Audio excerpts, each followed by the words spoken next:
안녕하세요. 덕후학당에서 초급 심화과정 강사로 지금 활동하고 있는 원일입니다. 마이크 들고 이리저리 뛰어다니다가 진짜 드디어 무대에 섰는데요. 안 떨릴 것 같은데 막상 무대에 서니까 엄청 떨리네요. 네. 제가 오늘 들고 온 주제는 보시다시피 물리학 이론과 명리학의 관계성 연구인데요. 어떻게 보면 이게 과연 연계가 될까? 너무 상이한 내용들이 아닌가라는 생각을 분명히 하실 수도 있는 분들이 계실 텐데 너무 오행 얘기, 육신 얘기만 하면 재미없잖아요. 그래서 나는 뭔가 좀 다른 걸 해보자라고 주제를 찾아보다가 시간과 관련된 얘기가 물리학에 많이 나오죠. 그래서 물리학이랑 명리학의 어떤 연계성이 있지 않을까 해서 진행해본 연구에 대해서 한번 가져와 봤습니다. 먼저 들어가기에 앞서서 한 인물을 좀 설명을 해드리려고 해요. 여기 보시는 인물은 지그문트 프로이트라고 하는 학자, 대부분이 심리학자로 알고 계신 경우도 있고요. 정신건강의학과 의사 이렇게도 알고 계신 분들이 있어요. 그래서 정의를 지그문트 프로이트라는 분에 대해서 검색을 해보면 정신과 의사, 그리고 심리학자, 그리고 철학자 이렇게 검색이 되고는 합니다. 프로이트는 정신분석학이라고 하는 분야를 개척을 하셨죠. 그래서 이 프로이트 이후로는 정신분석학이라고 하는 하나의 영역이 구축이 되었고요. 또 그 밖에도 무의식이라는 세계에 대해서도 어떤 구축을 해서 이드나 에고, 슈퍼에고에 대한 개념을 정립을 함으로써 그 이후에 심리학 그리고 철학 발전사에 지대한 영향을 미쳤습니다.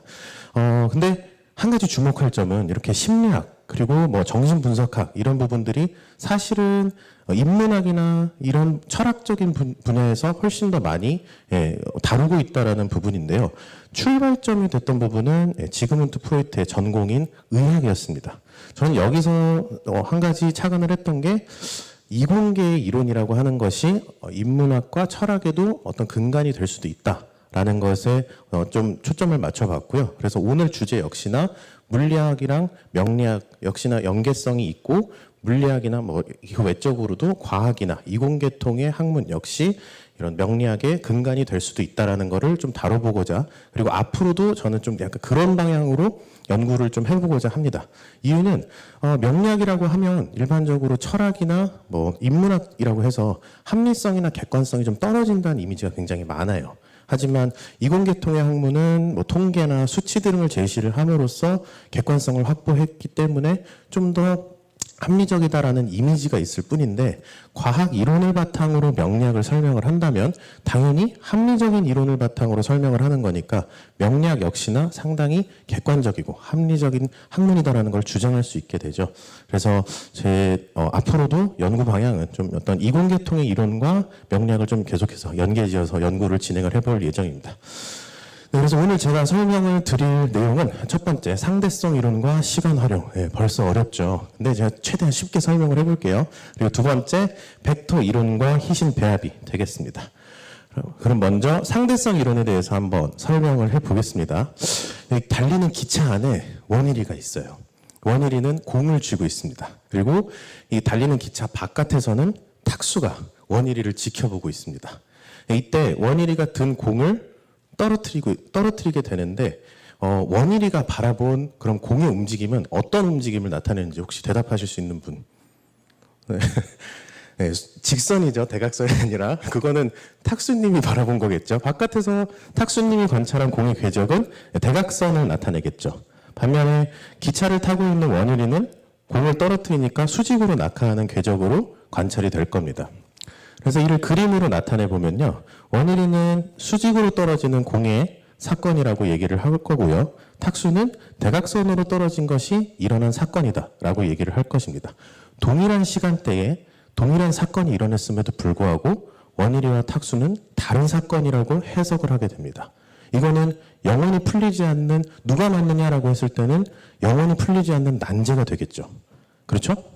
하지만 이때 아인슈타인이라고 하는 학자가 등장을 해서 둘 다 맞다라고 얘기할 수 있는 방법이 생긴다. 두 사람의 시공간 차원이 각각이 다르다라는 것을 인정을 한다면 이 각각이 일어난 사건이 각각이 다른 해석이 나오는 것이 하나의 사건으로부터 유래된다는 것을 인정할 수 있게 된다라는 개념으로 설명을 할 수 있게 됩니다. 저는 이 얘기를 딱 듣고 이거 원령 얘기인데 라는 생각을 했어요. 우리 각자는 태어나면서 각자 다 다른 원령이라는 것을 받고 살아가죠. 제가 처음에 명리학을 공부를 했을 때 명리학은 시간을 말하는 학문이다라는 것으로 배웠고요. 그렇기 때문에 우리는 각자 부여받은 원령을 바탕으로 공유된 시간을 살아가는데 그렇게 하면서 쌓여가는 경험들이 차곡차곡 스프링의 형태로 보여지는 것이 제가 경험을 쌓는 것을 좀 이미지화 하고 싶어서 가져온 거거든요.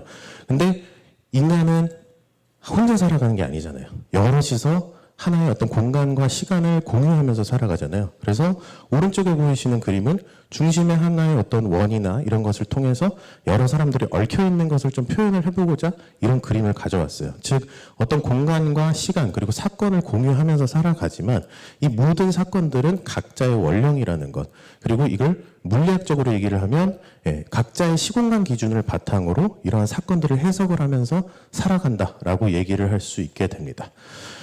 봄에 태어났으면 봄의 원령을, 그리고 여름에 태어났으면 여름의 원령을, 그리고 가을에 태어났으면 가을의 원령을, 그리고 겨울에 태어났으면 겨울의 원령을 살아가는 것이 우리가 태어나면서 부여받은 어떤 령이 되고요. 그런 명과 령이 되고요. 그래서 그러한 기준이, 그런 원령을 기준으로 우리는 공유된 시간과 공간을 살아간다라는 것이 상대성 이론으로도 입증이 된다라는 것을 설명을 하고 싶었고요. 그렇기 때문에 우리는 여기 동시에 한국명리사협회에서 주최한 명리광장 아고라를 들어왔음에도 불구하고 이 계면연이라고 하는 시간을 동일하게 공유하고 있음에도 불구하고 각자의 원령에 따라서 이 시간을 다르게 보내고 있다는 것이 성립을 할 수 있게 된다는 게 첫 번째 상대성 이론과 어떤 시간 활용에 대한 연계성에 대한 연구였습니다. 좀 어려웠나요? 네. 이제 두 번째, 저희 벡터 이론과 희신 배합에 대해서도 좀 설명을 드려보도록 하겠습니다. 여기 A에서 B까지 이동을 하고 싶어 하는 사람이 있어요. 이때 강을 꼭 건너야 되는 상황이 닥쳐 있는데요. 이 강을 이동을 하고 싶으면 물살이 그렇게 강하지가 세지가 않을 때는 적당히 유유자적하게 흐르듯이 움직이면서 A에서 B까지 이동을 할 수 있게 되겠죠. 근데 전날 비가 너무 많이 왔어요. 폭우가 내린 다음에는 당연히 강물은 불어날 것이고 물살은 거세질 것입니다. 그러면 A에서 B까지 도달을 하려면 방향성은 어떻게 잡아야 할까요? 네, 강의 상류 방향으로 잡아야 됩니다. 그리고 속력은 어느 정도 기존의 강물이 물살이 세지 않을 때보다 훨씬 더 센 속도로 잡아야 무사히 A에서 B까지 도달을 할 수 있게 됩니다. 최종적으로 배의 움직임이라는 것을 예측하기 위해서 여러분들은 지금 벡터를 사용을 하신 거예요. 예. 어떤 움직임이라는 걸 예측할 때 여기에 가해지는 힘이라는 것을 이미 머릿속에서 다 계산을 하신 거예요. 다시 한번 설명을 드리자면 벡터라는 개념은 단순히 속력의 개념, 그래서 100km/h다 이런 게 아니라 서울에서 부산 방향까지 100km/h다. 그래서 방향성의 내용 그리고 힘의 크기까지 포함하고 있는 개념이라고 말씀드릴 수 있어요. 이 벡터는 어떤 물체의 최종적인 움직임을 나타내기 위해서, 계산하기 위해서 활용되는 물리학적인 이론인데요. 보시면 공에 방향대로 가해지는 힘도 있지만 저항하는 힘도 있고 다른 방향으로 꺾이게끔 작용하는 힘들도 다 있습니다. 이때 벡터 이론은 이러한 공에 작용하는 모든 힘들의 방향이 최종적으로 어떻게 되고 속도는 어떻게 될지에 대해서 계산하는 수단으로 활용되는 물리학적인 이론인데요. 결론적으로 이러한 힘이 가해지면 최종적으로는 C의 방향으로, 그래서 대각선 방향으로 A와 B가 나타내는 속력의 힘으로 물체의 움직임이 결론 지어지게 된다. 전 이거를 원령과 그리고 희신이 배합되었을 때 혹은 기신이 배합되었을 때로 연계지어서 한번 생각을 해보았습니다. 아까와 마찬가지로 우리가 태어났을 때 우리가 최초 원령이라는 것을 부여받고 그 원령에 맞게 살아가도록 하기 위해서는 희신이라는 것이 배합이 되어야 한다라고 배우고 있어요. 그러면 희신이 배합이 되었을 때는 원령의 가해지는 방향으로 힘이 작용이 되게 되는 것입니다. 하지만 기신이 배합이 되어 있는 경우에는 방향성을 틀게끔 작용을 한다거나 이 원령대로 살지 못하게 힘이 작용하는, 그래서 저항하는 힘으로써 작용을 한다라고 설명을 할 수 있게 됩니다. 그래서 여기 앞에 보이시는 두 가지 예시상으로 봤을 때 이 왼편에 있는 사주의 경우는 희신이 배합이 되어 있지 않아요. 신금 원령인데 희신이 배합이 되어 있지 않지만 기신의 방향으로 살아갈 수 있는 확률이 굉장히 큽니다. 반면에 희신이 배합이 되어 있는 오른쪽 사주의 경우에는 원령에 맞춘 삶을 살 수 있는 확률이 굉장히 크겠죠. 그러면 최종적으로는 원령에 맞는 방향으로 살아갈 것인가, 그리고 원령과 다른 방향으로 살아갈 것인가의 어떤 결론이 드러나게 되거든요. 우리 내비게이션 많이 활용을 해보시죠. 운전할 때는 필수적인 요소가 된 게 이제 내비게이션인데, 내비게이션에서 출발지 그리고 목적지를 찍었을 때 최초 출발 지점에서 목적지까지 가장 빠르게 이동할 수 있는 경로를 선택을 해서 우리 이동을 하죠. 근데 두 번째, 세 번째 경로가 항상 제시가 됩니다. 그러면 이 두 번째, 세 번째 경로는 잘못된 경로인가요? 단지 시간이 조금 더 걸린다라는 것 빼고는 우리가 효율성을 고려했을 때 버리는 선택지일 뿐이지 잘못된 건 아닙니다. 희신배합에 관련돼서도 마찬가지로 좀 생각을 해주셨으면 좋겠어요. 방향이 달라졌을 뿐이지 원령에 맞는 삶이 아닐 뿐이지 하나의 어떤 삶의 형태라고 얘기를 할 수 있는 결론으로 그렇게 희신이 배합이 되지 않은 것을, 그런 사주를 좀 받아들이시고, 그리고 벡터 이론으로서 원령과 다른 방향으로 어떤 삶을 살아가게 되도록 설정이 된 것일 뿐이다라는 것으로 설명을 할 수 있게 됩니다. 그래서 오늘 설명드린 두 가지 이론에 대해서 요약을 좀 하자면, 첫 번째 상대성 이론과 시간 활용 분야에서는 상대성 이론의 개인의 시공간 차원이라는 개념이 각자에게 부여된 원령이라는 요소로서 적용이 돼서 설명이 될 수 있다라는 것. 그리고 두 번째 벡터 이론과 희신 배합에서는 희신이 배합되었을 때 원령의 방향으로 살아가는 어떤 힘을 좀 더 받게 된다. 하지만 다른 방향, 기신의 배합에 의해서 다른 방향으로 살아간다라는 것도 최종적인 알짜 힘이 이제 다른 방향으로 결과가 나타난 것일 뿐, 다른 방향으로 살아가는 하나의 인생도 존중받을 만하고 그러한 인생의 형태가 있는 것이다 라는 것으로서 이해를 해주시면 되겠다라는 걸 꼭 좀 숙지하셨으면 좋겠습니다. 네, 감사합니다.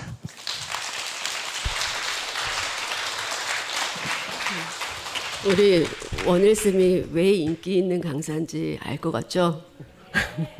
자, 질문 있으시면 받겠습니다.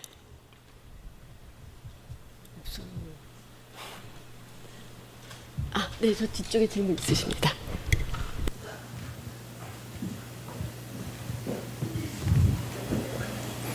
뛰어다니는 거 힘들죠? 네, 강의 정말 이렇게 잘 들었고요. 지금 제가 이제 아무래도 전공이 공학 쪽이다 보니 정말 와닿는 설명이었습니다. 그래서 지금 저도 막연히 이제 명리를 공부하기 전에 이제 막연하게 생각했던 것들을 지금 이렇게 너무 잘 설명해 주셔서 궁금한 게, 아직 여기에 발표는 하나 차지 않았지만 뭔가 다른 물리학 이론이라든가 아니면 과학적인 이론에 대입되는 다른 어떤 요소들에 대해서 추가로 좀 더 연구하신 부분이 있는지 좀 알고 싶습니다. 지금 제가 추가로 조금 연구를 해보고 싶은 부분은요, 우리가 사주 상담을 하다 보면 사주대로 살고 있는 분들이 계셔요.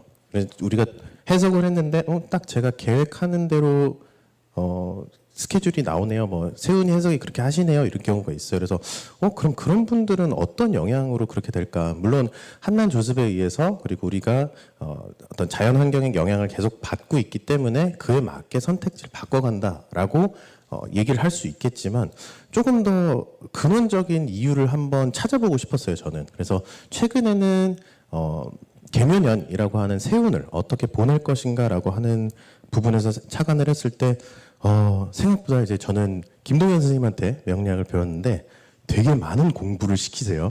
네. 그리고 생각해 볼 것도 되게 많이 제시를 해 주시는데, 행성의 움직임이 어떤 그런 세운이라는 것에 영향을 주는 것이다. 그러면 저는 거기서 착안을 한 게, 행성이라는 것은 중력이라는 것이 있을 것이고 그 밖에도 자기장이나 어떤 전기장이라는 것이 있을 것이고, 우리가 선택을 내리는 것은 결론적으로는 판단을 하는 게 뇌죠. 그래서 뇌의 영향을 그럼 이런 중력장이나 행성의 움직임이 어떻게 줄 것인가, 조금 고민을 해봤을 때 우리 뇌는 전기 신호로 어떤 소통을 하게 됩니다. 그리고 중력장이나 자기장의 영향은 무한대로 뻗어나가서 한 바퀴 돌아온다라는 걸 우리는 중고등학교 물리 시간에 배워요. 그러니까 물리학적인 영향력이 사실은 행성의 움직임에 의해서 우리의 어떤 뇌에 있는 구조 변화, 신경계 연결망 변화로 인해서 그러한 선택을 내리게끔 우리 뇌 구조가 영향을 받는다라는 방향으로 한번 연구를 좀 더 해보고 있습니다. 네. 아니, 질문에 답한 거예요. 예. 질문에 답을 한 거죠? 제가 박수를 받은 건 아닙니다. 네, 또 질문 있으시면 질문해 주세요. 네, 이쪽에도 질문 있으십니다.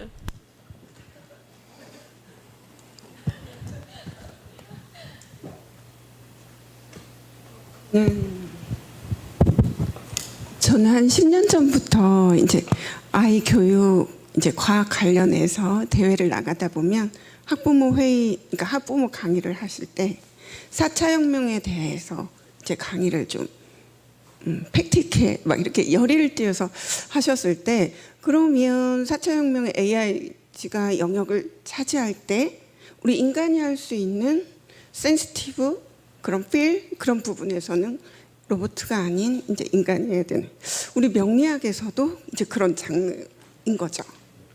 저는 이제 페인팅, 이제 그림을 그리는 사람인데, 그 영역에서도 이제 나의 화풍을 찾아가기 위해선 인간을 알아야 했고, 인간을 알기 위해서 우주 안에 있다는 그런 평행성, 공정성, 이제 그런 생각을 늘 가지고 있는 입장에서 오늘 이 자리가 그래, 가려운 부분이긴 했으나 어느 누가 긁어주지 않았고 어느 누구가 먼저 이렇게 탐구하거나 실행하지 않았던 이제 그런 영역이었던 것 같아요. 그래서 앞으로 좀 비전이 이제 보이고 이제 지금 아이가 고3인데 이제 지금 원서를 쓰고 이렇게 이제 서치를 하는 중에 이제 이 친구는 건축 공부를 하고 싶어 했고, 이제 이 아이에게 맞을 것 같아서 제가 오래 전부터 계속 간접적 노출을 했는데, 건축 또한 인간의 삶을